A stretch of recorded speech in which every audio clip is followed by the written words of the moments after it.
All right, we are live. What is up, folks? So it is another episode of Adventure Live. I've got Nate on the other line.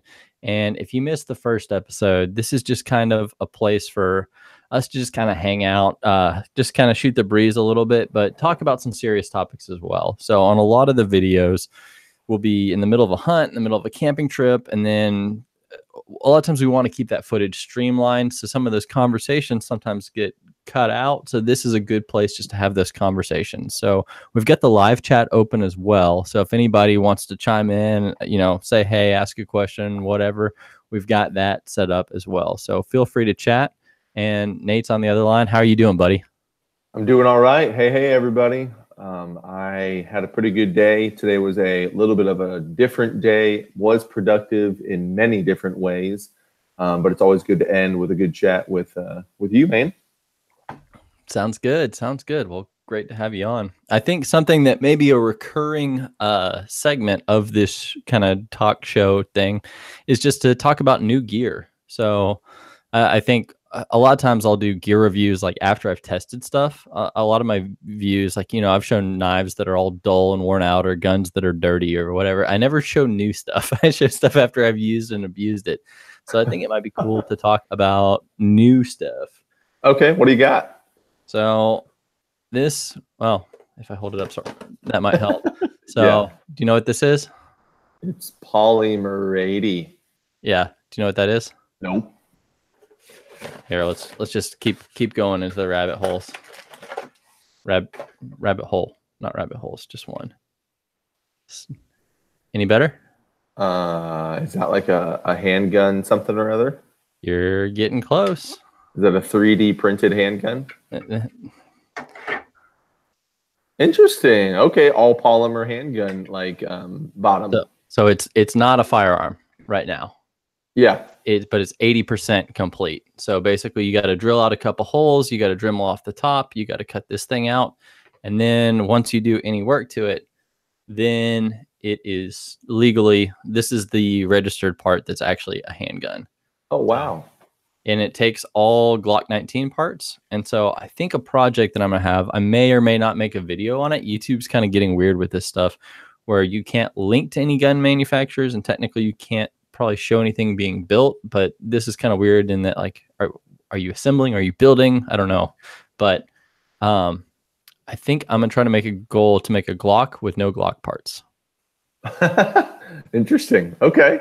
So it's all based around their like frame and all their type of design, but it won't be their parts. So there's so many like aftermarket replacement parts that, I mean, it's just like a truck or any other tool. It's like, you can go get aftermarket spark plugs, you can get aftermarket wheels, you can get aftermarket anything. So I think if I make just basically buy parts, because this is the part that's technically registered as the firearm, but if you make it yourself, you don't have to register it as a firearm. So I think I'm going to try to use this polymer 80 to make a unglock, if you will, a Glock with no Glock parts. No. Very clever. Okay. And I stuff like that. And it came with, some of the stuff that you need to make it. So it came with a few of the parts already, just like some of the pins and stuff, but you still need a barrel, a spring, a slide, a blah, blah, blah, blah, blah, all that stuff. Bullets. But I don't know. Could be a fun project. It kind of fits into the theme of like so many projects I've like, especially like for me, like ARs or truck stuff or like computer stuff. I'm like, I learn more about it by like building it myself. Yeah. I can agree with that. Like you like learn more about it. Speaking of learning more about it, since like you like just play with it, I had an internship with a retail company over a summer one time. And now when like seasons change, I'm keyed into like the discounted stuff from the previous season. And so like we all like probably have gotten text messages or emails about like Cabela's or Bass Pro's like fall hunting days. And where I'm thinking, yeah, like cool, like you have some stuff on sale. I'm thinking about the stuff from like last season that's like discounted heavily. And so with your like fall hunting days means spring turkey gear is probably really cheap right now. That, and then even like the crap that's still lingering on from the end of like last year's winter stock that they couldn't get through during summer. And so with that, I got some new gear. I got some gloves. I got a nice beanie. and I got something that I really didn't put much value in until Kyle, one of our other buddies, gave me one of these to try when I was inside of a blind and I wanted to like go blackout on one of our hunts. Ninja style. Exactly. And so he gave me a North Face like black neck gaiter, and it like was the toastiest I've ever been inside of a blind, just because like here to here was not cold, which like isn't like base. I feel like here to here, and then like the 2 inches on your back when you lean forward is like we're like like cold like knife just like sticks into. I got a cold crack. Got a cold crack. Exactly. And so I picked up a neck gaiter, which I don't want to put over my microphone, but like I picked it up and it's got like fancy, shiny stuff, which makes you think that you're getting warm. But really, I'm excited about that. It actually does. I think that like metallicized lining actually reflects heat back, but what it definitely does is it keeps moisture from soaking through. Because I've used those, and I've used just like the regular face shields that you get from like SA or whatever. Mm-hmm. But like after you're sitting in a blind for a long time and you're just like, like it gets a little moist, and then it starts getting really cold, like right on your nose, because you have all the condensation like right there. So I think that keeps it from soaking through, in addition to reflecting your heat. Cool. Yeah, I'm excited about it. So I'm kind of like all geared up for like a in the blind type of late season cold weather whitetail hunt. Bingo. Nice. So that was my pickup. It came in this week. And that's all Columbia? Yep, all Columbia. So I don't know what it was. I had something happen at our outlet store recently, and I tried to be respectful about it. Like, hey, like this was on a certain price or something was wrong. And they were really nice about it. I've really like whenever it came to like customer service at Columbia, they've been really good, and they gave me a like friends and family discount. And so I just ordered that offline, and I got that neck gaiter for like $10. Dude, that's really good. That's really good. Man, it seems like anytime I try to find deals on like apparel, like specifically hunting clothes, like I check Camo Fire like almost every day. Like it's kind of part of my morning routine. I'm like, okay, get my coffee, check my email, check what my Spartan game camera sent me, check Camo Fire real quick. But it's always the sizes that are like, apparently I'm like exactly average size. Like in like mil spec clothing, I'm a medium regular everything. So there's no deals on that ever. So it's like triple X shirt and like extra small pants, and I'm just like, yep, that's why I get to pay full price, because I'm exactly statistically average size, I guess. Well, at least you can find stuff in your size. Like that's the issue that I have, is that sometimes like I'm so gangly that like I'll have that 2-inch like back gap where like the cold knife sticks through, and I'm like in the middle of like a sit. And so at least you might have to pay full price, but at least it fits. Yeah. Like, do you have any clothing sized for an extremely large spider monkey? Mm-hmm. Because you have really long arms. Exactly. You know that from my turkey gun setup. When you're like, yeah, foregrip with a 28-inch barrel. Yeah, that's a massive setup, but it works. It has killed many a turkey. Heck yeah. I wish I could have killed that turkey that you posted on your channel recently. I saw that video today, the coyote turkey hunt. That was like, brought back good memories. Like it was a good learning experience, but like, darn it, I wish I could have shot that turkey. That's a really good like hindsight example. And so that's why I was excited that the footage came out pretty well, because it was looking at it, you're like, yeah, there was a spot in there. I mean, I think the closest that bird got was maybe 55. Like it never got close, but there was one time, and I think it was when we were all worried about that hen, but there was a time where we probably like, I think you had a good shot on it, but we were just so worried about getting busted, but we didn't know that that coyote was going to run out. So no, that's so true. Like I love that you do the vlog stuff, because it gave me an opportunity to reflect today. And I felt like was a decision point in that video. I felt like I made the right decision, and it kind of just happened to be that like it didn't work out that day. And that's hunting. Like it doesn't always work out. But like if I was in that same situation again, would I shoot a bird at 55 versus thinking it might come into 25? No. Would I shoot the coyote like thinking that it is going to go away and the bird may come back? No, I'm not going to shoot the coyote. Like I feel like I made the right decision, but like it was just good to reflect and be like, it's okay. Like I just didn't get the bird. Did it suck that it was that close and we put all the time in? Yeah, but like at Yeah. the end of the day, that was pretty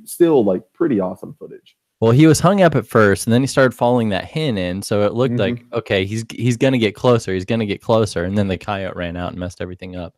But Right. I don't know. In hindsight, I think not shooting the turkey at first because it looked like the hen was gonna bring him in, I think was the right call. But seeing that coyote now, it's like, like that would have been a really like easy, just like knock him over sort of shot. No kidding. You'd have been smoked for sure. Well, Yeah, talking what's going on about with you? hunting What's stuff. up? Have you gotten out for dove season at all?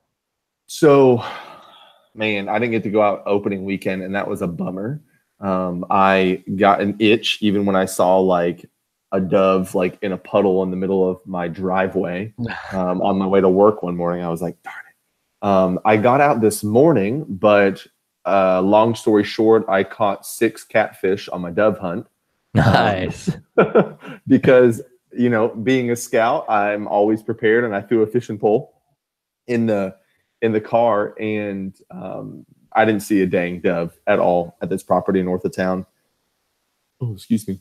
And so I did my loop around the big field, walked the tree line, and I was Oh, kept my just to see eyes if you open. could like spook any roosted birds.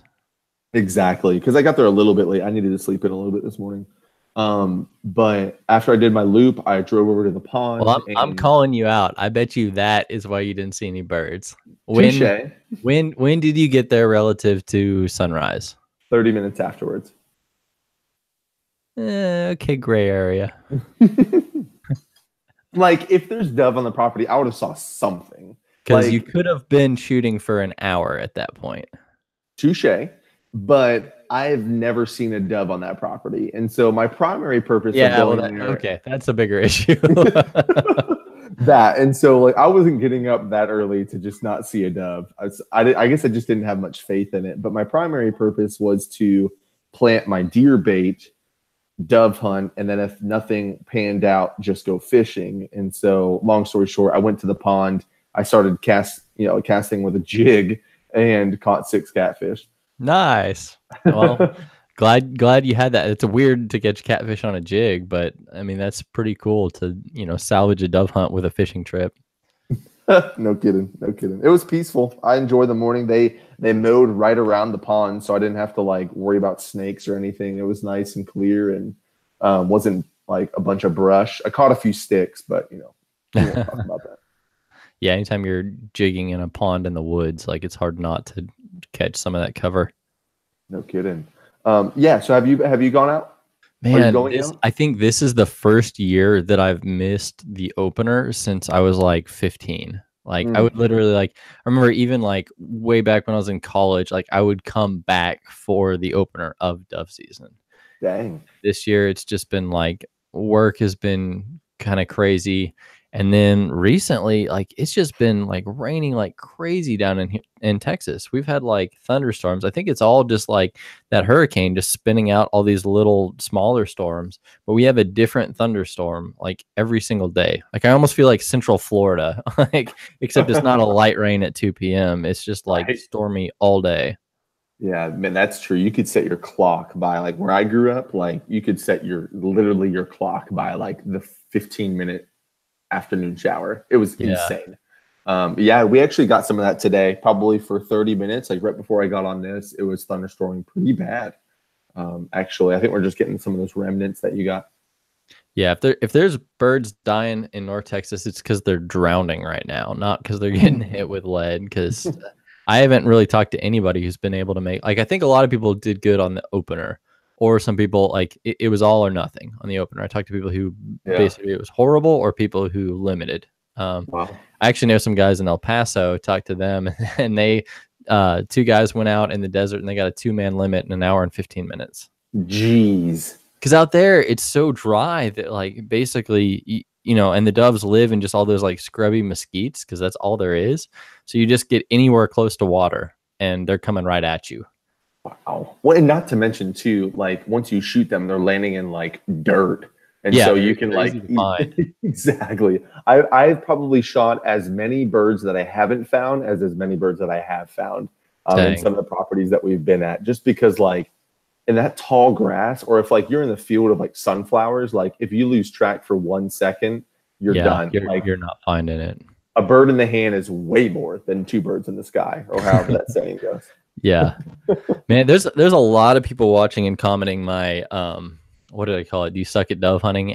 Eight tips to, I don't know, make your dove hunting better. There's a lot of Yeah. people watching that right now. I think it's a bunch of people who went out opening weekend and they're like, maybe I What did kind I of suck. do? What did I do wrong? Yeah.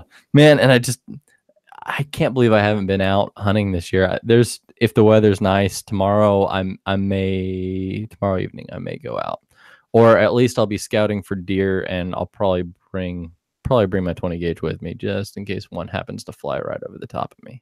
Heck yeah. Where are you scouting at right now? Going back out to public land. So Okay. What's it's like how far along are you in process of scouting? there's one or two other, like, really I'm way late this year. Mm.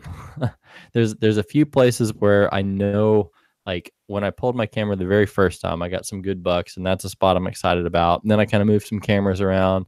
One camera was a dud, so that was a lesson learned. Don't use cheap memory cards. Like Okay. it's okay to find a good one, like a good deal on a name brand one. But I had been going to Micro Center and just buying their just like cheap, no name house brand memory cards. And once one of those craps out on you, I literally just like break it in half because it's like it's not worth saving $2 to be like, well, I could have had a bunch of pictures and now I have nothing. I just wasted 3 weeks. Yeah, Yeah, so I that's like it. the Samsung and the SanDisk, and I think Patriot's okay. Like I think any like major name brand is good, but it's the no name ones that you kind of need to be worried about. Yeah, for sure. I more or less just like get what I can find best deal on Amazon because right now, like it showing up on my front door is probably the best thing for me. Yeah. Just with like timing of everything, like being able to not worry about that and just like, while I'm on the pot, just like shopping, like that's the best. But I actually did some scouting today. Kind of like I know the property like a good amount. I know where the deer were last year. I got great news when I showed up and there were soybeans everywhere, which is what they planted last year. But I didn't know that. I was over there like late July, going to a restaurant nearby, and I was like, well, crap, like, I wonder if they're going to plant anything because there was just nothing on the entire property from what I saw. And so when I went back today, I was super excited, but I brought like corn, rice bran, a little bit of like oats that were expired from like the pantry, just kind of just, like grab those out of the pantry. And then I had a bottle of pancake syrup and molasses, like cheap stuff from like Dollar Tree or Aldi or something. And then I had a block, like a mineral block that I got from like a local hole in the wall feed store. And I kind of laid that out, and hopefully something gets on camera in the next couple So weeks. you're just putting that spread in front of your camera to pull them into camera. Yeah, exactly. I know that there's some there. One, I saw like a butt of one of them when I rounded the corner this morning. And so I know, well, there's at least one deer, but there's a family of 6 or 7 on the property. And I'm just trying to get them on camera to make sure that they're still there. Yeah, Um, I bet you that bean field is going to bring them in too. Like I don't know if there's, I'm sure probably like QDMA or somebody has done an analysis of what's better, corn or beans, but either one of those, that is just like early mid season, like that is just going to, it's ringing the dinner bell. Like not only yeah. is that like unlimited calories, but it's like I think soybeans too are pretty high in proteins. Like deer will be all over that, so that's like really good. Definitely. And they grow so quick. Like I said, I was at the end of July, and today they were already up like above my belly button. And I'm a pretty tall dude. Like they were pretty Yeah. high. And so yeah, I laid out that stuff just trying to get them on camera. That's one of the hardest things about the public land I was scouting, because it's entirely public and it's just Forest Service land. So Mm-hmm. there's no crops, there's no, like, it's just back in the woods. Like, and in a way I like it because it's, kind of as open and, back to the roots as it gets. I mean, you're going into the woods after the deer. There's no, other manipulations, but it also means like there's thousands of acres and acorn trees everywhere, so the deer can just kind of go wherever they want. There are no natural like funnels aside from, what the pressure really puts on them. Which on public land is pretty tough sometimes. So yeah, like that's a challenge for sure. That's why my strategy this year for public land is just go farther than other people. Because even if I find a spot that just looks like perfect, like 9 or 10 out of 10 deer hunting spot, but it's like close to the parking lot, close to the road, like I will pass that up to go to a 5 or 6 out of 10 a mile in, just because I know that people are going to be walking through that first spot. And if I found it really easily, that means like everybody and their brother is going to be out there. The people who just bought a crossbow yesterday and they're shooting it up in the air and like they're like trying to fiddle with it. They don't know how to cock it as they're getting in the tree stand. And like, yeah, it's tough because typically, when you're hunting, you almost think of it like your opposition is like the animal, like that's your competition. And you're like, can I outwit this animal? Can I outwit the elements? And yeah, you still have all that, but the other hunters are almost your opposition even more because, they're chasing the same deer around and, even their scent trail from the day before will majorly mess up your hunt. Not to mention, yeah, like you definitely don't want to be setting up next to where like Bubba Gump comes in 2 hours after sunrise and like you're just like, what the heck? Like finish your, McGriddle and like get in your stand. Come on, buddy. Yeah. Well, and it's funny. It's like everybody who hunts and fishes, we all know that like it's just funny that you mentioned the McGriddle. We all know that like one redneck dude who's like somehow really buff and then like all he eats is like his diet consists of nothing but like coffee, cigarettes, and like honey buns. And you're just like, how are you alive, first of all, but also like how are you like healthy? And depending on like the region, it might be like coffee, cigarettes, and like pecan wheels. But yes, I agree with you. Like without a doubt. And not to mention like that person shows up 2 hours after sunrise, sits in his stand for 3 minutes, and then shoots a deer. Yep. I've many times like going back, you really get into like scouting the creeks on public land and you find like, I don't know, like a ho-ho wrapper and a natty light can. And you're like, well, a deer wasn't here, but I know who was. Exactly. Oh my goodness. That's so funny. Well, yeah. And we all have our bad habits, but like, oh yeah, especially when I'm hunting, man, I don't want to be that guy. Well, coming from the guy who like knows the secret menu at Whataburger, yeah, we all have our bad habits. That's for sure. Hey, it's the avocado bacon burger is not a secret. It's just amazing. I definitely didn't know about it. And don't get me wrong, I'm glad when I doubled whatever you got that one day. That was fantastic. Dude, I've been doing this no soda thing for a while now. Like I think I'm definitely over 2 months. And it's like when I first tried it, because I used to drink a ton of energy drinks. And then I finally kicked that habit just because I like that, just being pumped up, being energized. And then, I drink a lot of soda. I think I basically replaced the energy drinks with soda or Coke, as we all say down in the South. But man, I was a Dr. Pepper addict. I would have one every day. And I haven't had one in 2 months. And I think that's generally been good for me because I don't like. I don't think I really lost maybe like a tiny bit of weight because of not having all that sugar, but it's mostly just avoiding the sugar crash. Definitely. And have you replaced it with anything, or is it just that you haven't been drinking as much of anything? I'm just trying to drink more water. I mean, I still drink coffee in the morning, and then like I've got green tea, and that's kind of the closest thing. Green tea or occasionally sweet tea or lemonade. But I basically, if it's syrupy and carbonated, I avoid it now. Nice. And that kind of all started when I was going on that Grand Tetons hiking trip. Before that, I was like, well, I'm not going to have Dr. Pepper on this trip. I might as well give it up before that. And then, after that trip, I'm like, I'll keep it going. So far, so good.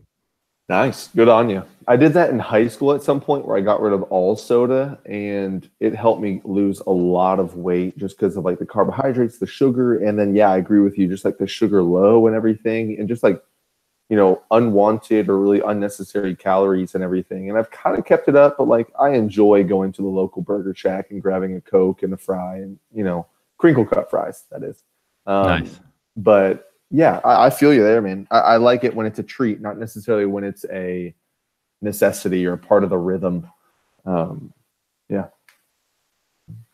Yeah, I think the hard one that a lot of people give up that I find really challenging is just like carbs in general, just bread. Just because that's so like if you eat a whole bunch of bread, you're just like, oh, I need a nap. Like it just like I don't know. I feel like if I eat a whole bunch of bread, you know, when you get like the container of biscuit dough and you just like pop it and it's just like that's how I feel. Like, I just feel like a big like dough ball, like a big like calzone, just a bread ball sitting there, and just like yeah. That's actually what it's meant for. They're just showing you like they're foreshadowing what's coming.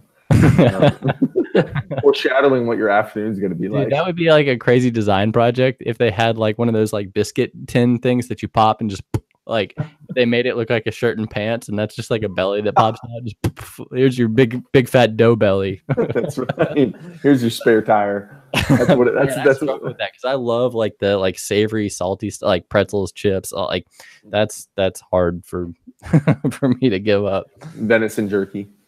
Dude, I love it. That's I'm not giving that up though. That's lean and mean. It's salty and spicy though. Sometimes it's good. I Yep. like it. Speaking about things that like were, well, I was thinking about this when you said like, what does it mean or something, what it stands for. I don't know. Something made me think about what I did earlier today. I was, like I said, I was a weird day doing a bunch of different like productive type stuff. I feel good about what I did today. It wasn't just like a slog, a sloth. I don't know what I just said. A slog? It's like a sloth on a log.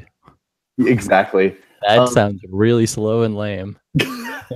I'm not that today. And so I took a note because I thought this was fascinating when I was shopping for car insurance today. Really boring, but Yeah, that sounds like horribly boring. which is why I've procrastinated it for about a good month and a half. But today was It's like, D-Day. like hit me now. No, I've been insured. It's just that like my bill was due today and I knew it. And so I shopped today very briefly. Do you know all of this to say, do you know what Geico stands for? Or did you even know that Geico stands for something? Government Employees Insurance Corporation. Gosh darn it. I thought I stumped you with that one. I Nope, can't stump the stumper. I did not know that at all. When he told me that, because the guy on the phone was like, yeah, we give discounts to government employees and military. And I was like, cool. I didn't know that. And he goes, yeah, actually, Geico stands for Government Employee Insurance Company. And I was like, shut up. I mean, I didn't say shut up, but I was thinking, like, really? And he goes, yeah, not many people know that. And I was like, had no idea. Like, only thing I remember is a gecko. Have you ever seen what's that movie, War Dogs? Mm-mm. They start like an arms trading company, and Yes. it's like some initials. I forget what they call it. So we'll just Yep. say it's like RK Arms or whatever. And then when they hire a bunch of interns and they're like, any questions? Like grilling everybody. And one guy's like, yeah, what does it stand for? They're like, it doesn't stand for anything. It's just a name like IBM. And the guy's like, IBM stands for International Business Machines. And they're just like, get out, leave. It's wild, right? Like we don't think about what some things mean. Like Geico, I didn't think about. It's just crazy how like when those things like Kleenex or Xerox, like so many people, Xerox is a bad one. I don't say Xerox that like, that piece of paper, but Kleenex or Clorox this. It's crazy how that becomes a part of your vocabulary and you don't really think about what it means. Or when the initials become the name itself, but then you use it with almost like a last name that's repetitive, like ATM machine. Oh, sure. Yeah, yeah, yeah. I'm sure there's a term for that, but yeah, there's a lot of things like that. For sure. Well, Yeah. do you have any of those funny ones that have come up recently that you didn't know about or like learned? Not in terms of like crazy acronyms or anything, but for the purpose of this video, so I compiled a list of just interesting terms. A lot of them either relate to like hunting slang or like Okay. camping, backpacking slang, or just stuff that like I don't know, guys like us would either say or hear. So we're gonna play a little game with this, a little quiz, just to see if you know what these mean. Some of these you've said yourself. Some of these, you'll see on forums. You'll just hear some redneck say one time. Just that kind of stuff. I know what a long-tailed cat in a room full of rocking chairs is, and I know what cat fur to make kitten bridges. But that's all I got. That's what I get. Okay, Shoot. so And I'm trying to think if I should give like a category, whether it's camping, hunting. Nah, I'll do that as a hint if you get stumped. Okay, ready. Okay. Base Oh, let weight. me take a sip of beer. What? Base weight. When people refer to base weight, what are they talking about? They're talking about the weight in which you They're go talking into about a. their fat ass. Oh, No, I'm didn't just even. kidding. I Oh, interrupted you. Go ahead. I was thinking of when you go into like an agricultural thing, or you go into the dump and you like are about to unload a bunch of stuff. So like you pull across and they weigh you, and then you dump off everything and you get weighed on the way out. And base weight was where you started, where you end, and they Ah. charge you in the middle. In the middle. It might mean that Or too. or That's like gross versus net. that's true. Or it means what you started out like your base weight in terms of like hiking. Is Yep. something to do with hiking? Yep. Yep. Yes. It's your pack with, your tent, your clothes, all that. So it's basically before you put water and food in there. Nice. That's So what I it's was kind of all thinking. Something along those lines. Yep, it's the weight of your pack with all your non-consumable type of items is your base weight. Nice. I should say that's what I was thinking. Guess two. Guess one was the dump thing. It might mean that too. That was a good guess. Yeah, Nice. on that backpacking trip. Now it was originally we were doing a 3-day hike, but then we ended up just going 11 miles up, camping at the top, 11 miles back down. So I was able to cut a lot of gear, but I had a 28-pound base weight. So Is that good? I don't know. that's I think it's pretty good. Cool. For a 1 day, I could cut it more for sure. But I basically had everything that I could have needed for 2 or 3 or 4 days. So, And clearly that means just your pack, because it's not like you weigh 27 pounds and your pack weighs 1. That's just your pack weight. yeah, just everything in it. Okay, Oh. another term, woo girl. Woo girl. When somebody walks by to you in a party and go, woo girl. That's pretty close. I'm thinking when you're at that southern bar, the one that's in like every town that has the mechanical bull, and there's that one chick with the margarita going woo. That's true, but you forgot That's a woo girl. you forgot to say one bit.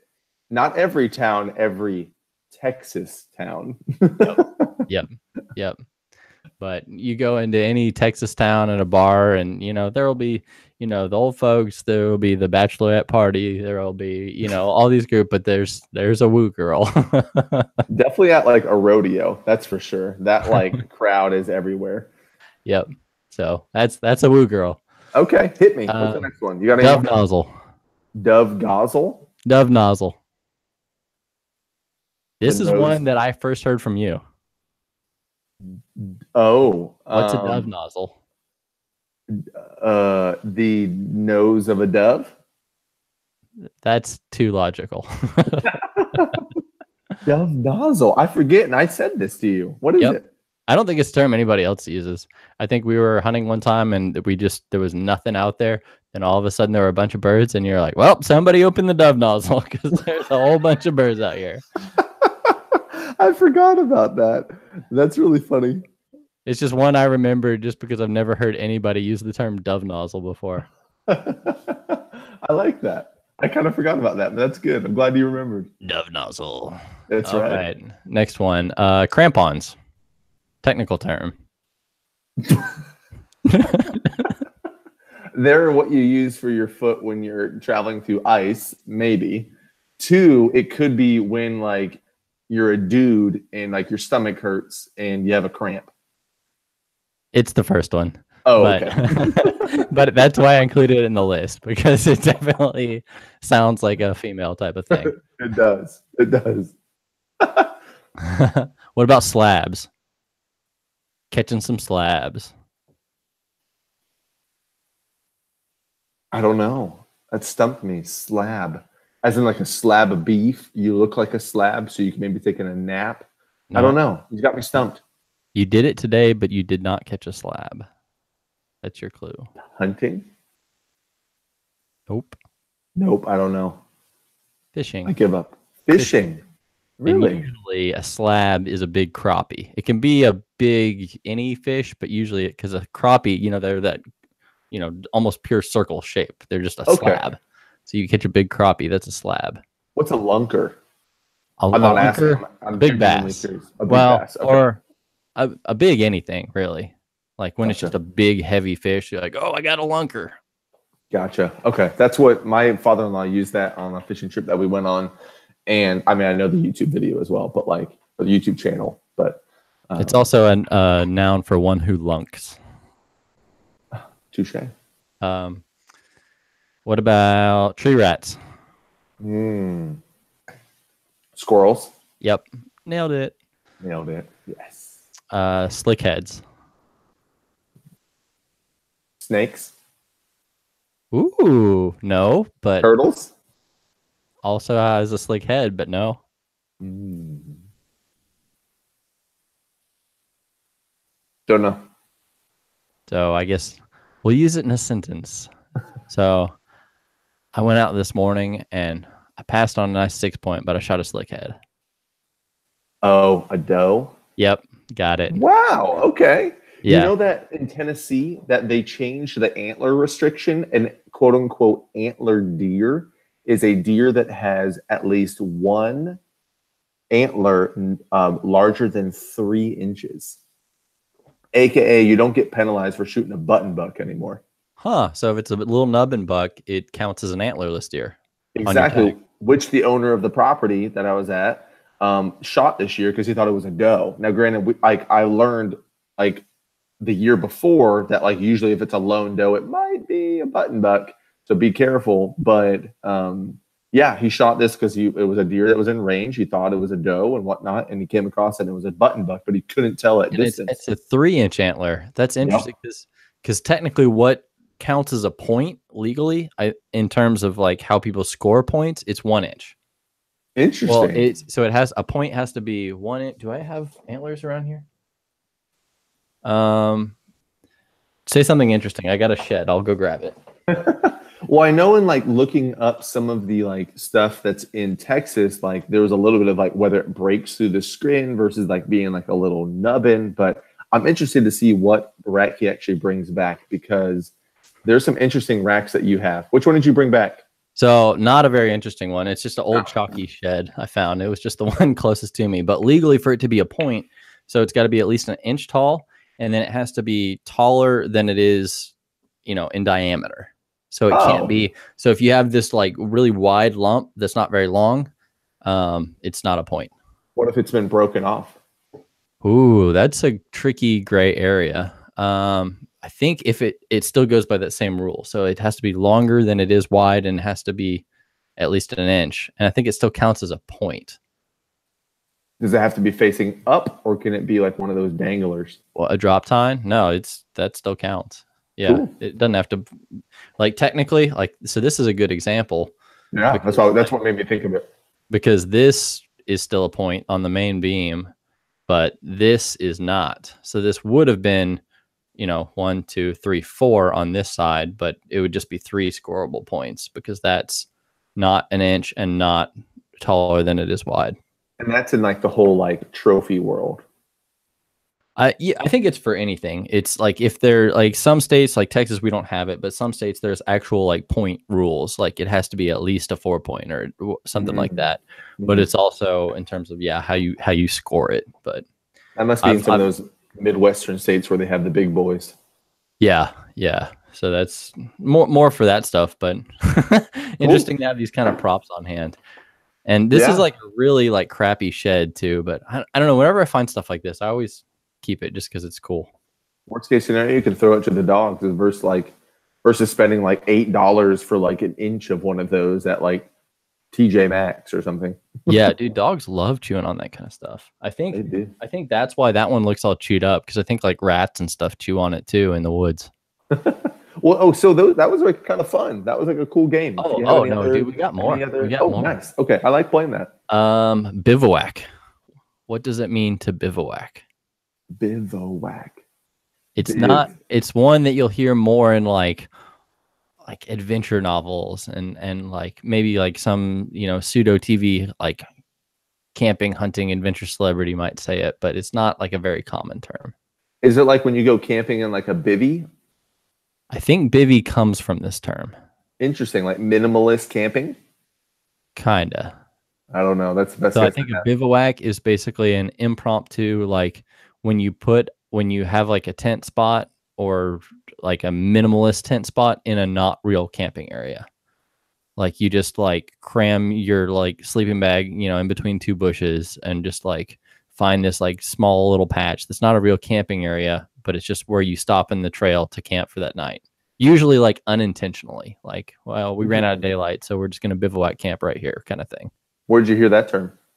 I don't know where, like I've heard it. It's not super common. You'll hear like backpackers talk about it sometimes. Yeah.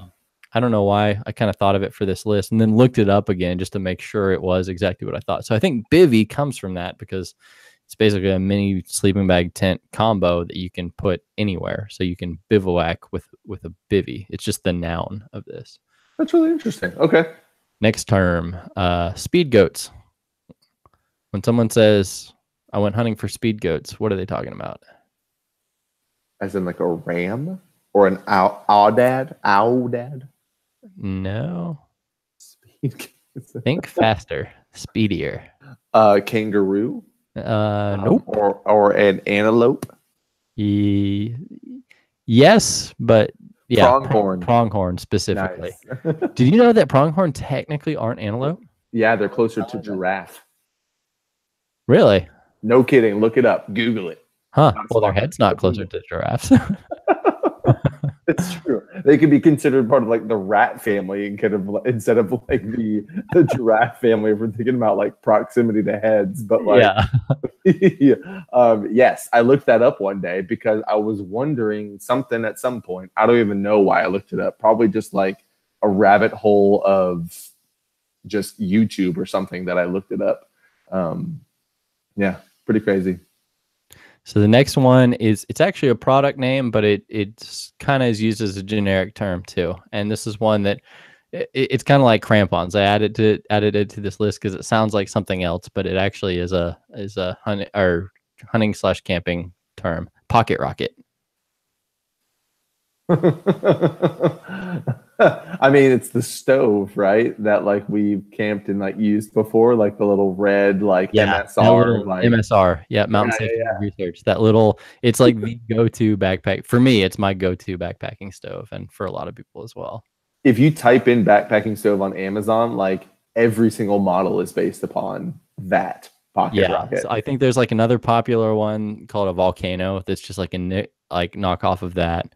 Okay. Jet boils are pretty popular too, but that's all it can do is boil water. But that's all you usually use it for anyway. Yeah, I was saying, wait, okay, I got you. Yeah, that's crazy.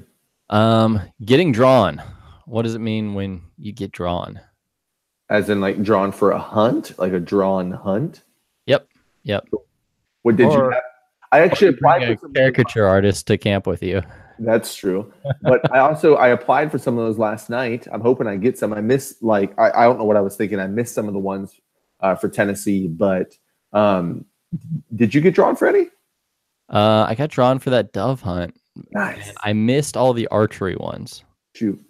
So didn't get drawn for anything archery. I missed like some of the gun ones have already been drawn. Most of them haven't though. Okay. It's the 15th of this month that's the final deadline. So that's, I think, when I'll figure it out. Well, hopefully you get your dove fix on that dove hunt. Yeah, I think it'll be a good place. So it's actually with an outfitter, so it should be pretty good. Yeah, it'll be awesome. Another camping/backpacking/hunting term, cat hole. When someone refers to a cat hole, what are they talking about? Sorry, I was just thinking of cat fur to make kitten britches. Cat hole as in like something where like a bobcat goes in? Probably not. No, I don't know. Not a rabbit hole where like you just like a tangent in a conversation. No, what is it? Try to use it in the context. If we're sitting around the campfire drinking beer, and then suddenly get up, set down my beer, grab the shovel, and walk out in the woods, I'm probably going to make a cat hole. Oh, a poop hole. Yep. But not like a poop hole, but like a hole where the poop goes. Location. Yes. Another term, whisker biscuit.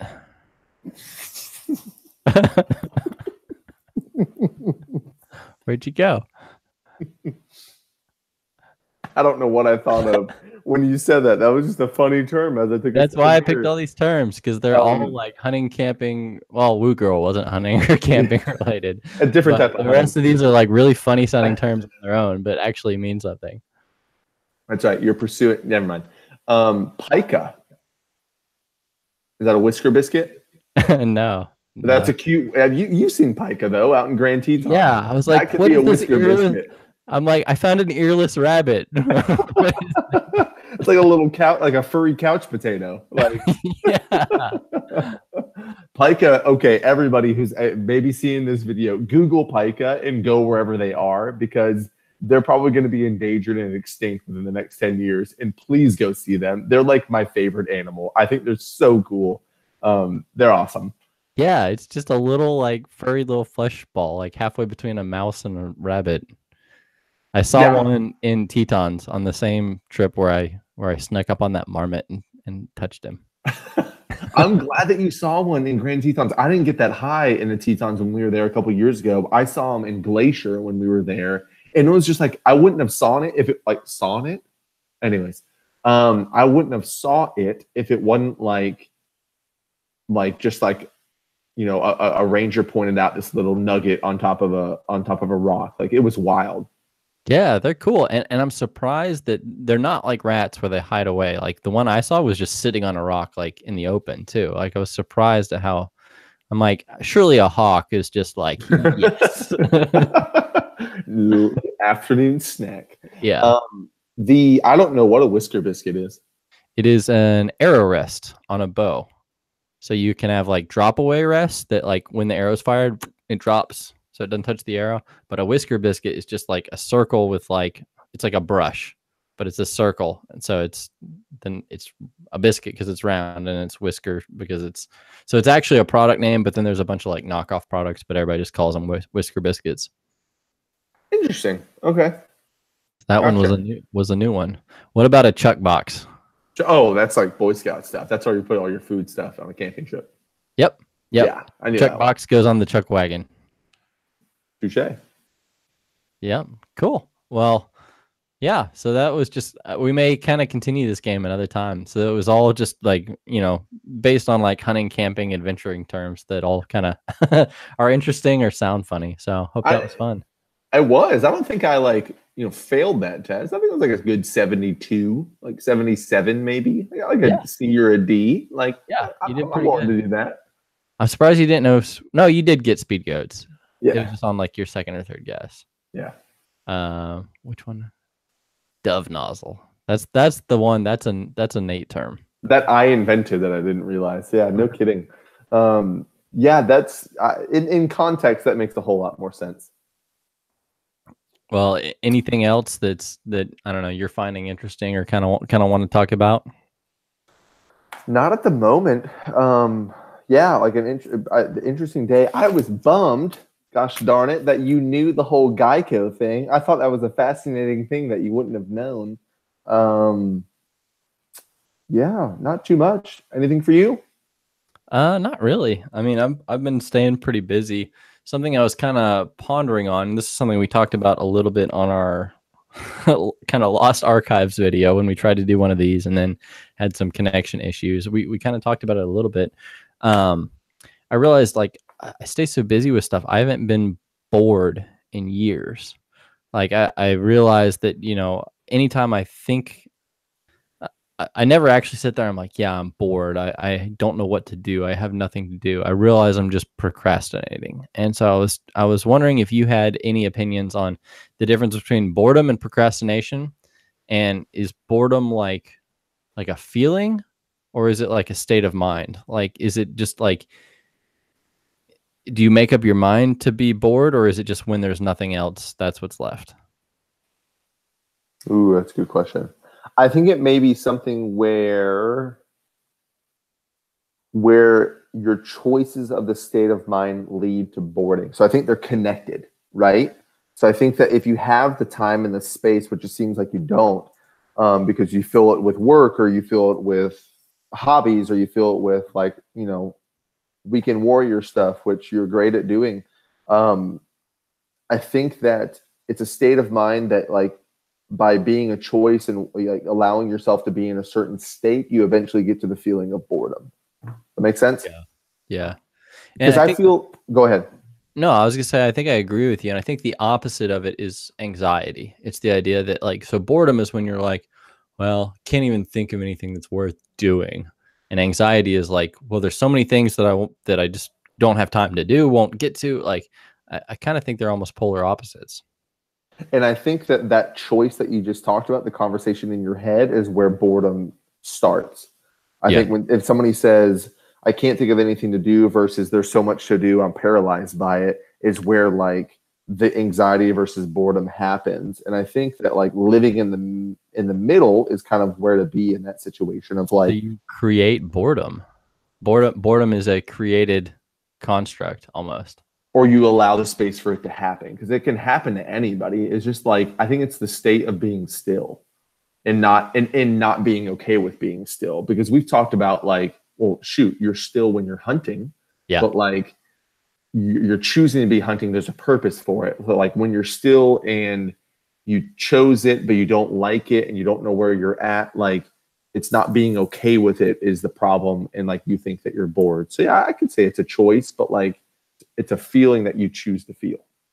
But it's interesting because so many people, when they say like, "Oh, I was really bored" or whatever, they say it like it's something that happens to them, like it's rainy, like, well, I was bored. Like, no, it's a choice. Like, it's so I thought that I don't know, thought that might be interesting. I realized, like, especially for me with videos, it's kind of like a similar parallel. Like, I never run out of ideas. Like, I never Mhm. have been like, well, I really want to make a video. I've got everything ready. I've got my camera all set up, but don't know what to make a video about. Like, that has never happened to me ever. If anything, I'm on the opposite side where I'm like, I have so many ideas. Like, I could do a review of this. I could go do, I have all these ideas, but then I just like lack the drive and the time to actually put it all together.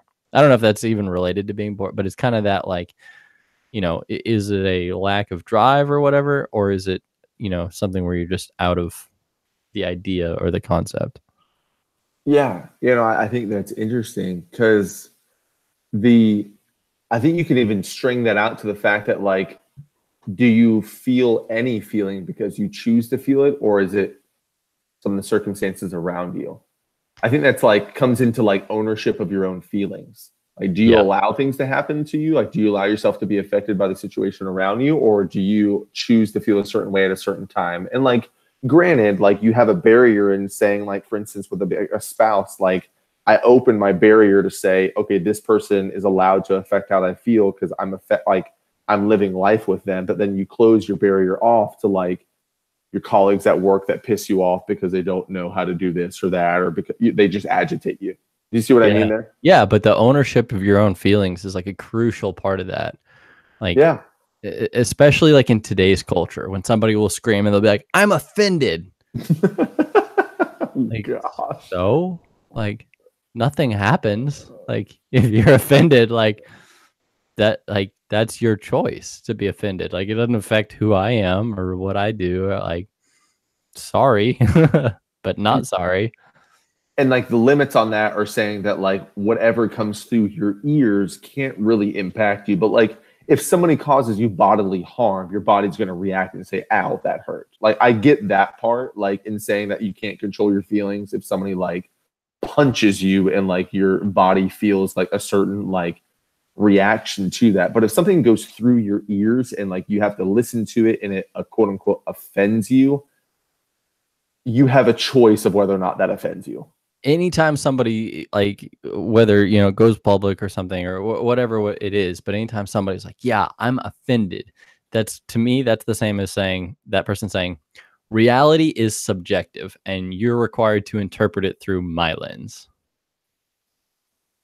And I think that's just, I don't know, it's a dangerous way to think, because if reality is subjective, it's not reality.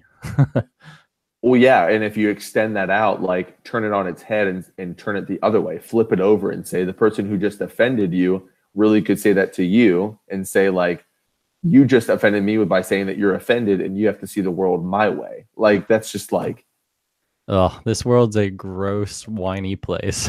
That's right. That's a multiverse I don't want to be a part of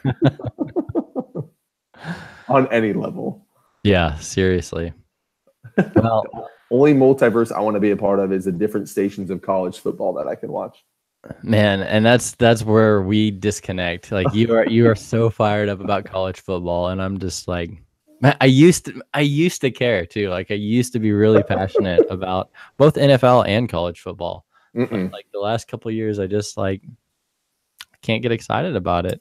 And it's not like I'm protesting or boycotting the NFL, and a lot of people are doing that, and I get that, but it's more just like I don't know, it's just not that interesting to me. I'm all about Saturdays. Sundays don't excite me as much as they used to, but Saturdays, college football day is where it's at for me. Nice. I've never really been into Sundays mainly because my local team sucked for a long time. And so it was kind of like cheering for college. They just played in the NFL. And so I figured, well, let me cheer for a college team that like competes. And so, yeah, Well, I am going to see the minor league curling championship tomorrow. come again. No, I'm just kidding. Just talking about in the category of sports that don't interest anyone. Sorry, I was just like I think the Something I USA, learned interestingly the other day. Did you know that the WNBA has never turned a profit ever, like historically, has never made money? has any team turned a profit? That would be more interesting to me.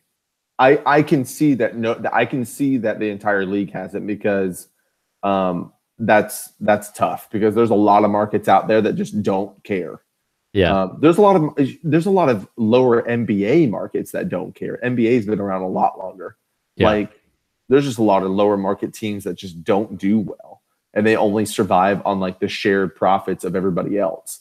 No, it just Um, all comes down to who wants to watch it. It's a and that's where I view it as like a performance art more than anything else. And maybe that's I don't know a weird way to view it, especially like because you're like a diehard sports fan, so you might be like, what, not performance art? But I mean, really, it's so much of like the way the leagues are structured and stuff is based on like what gets televised.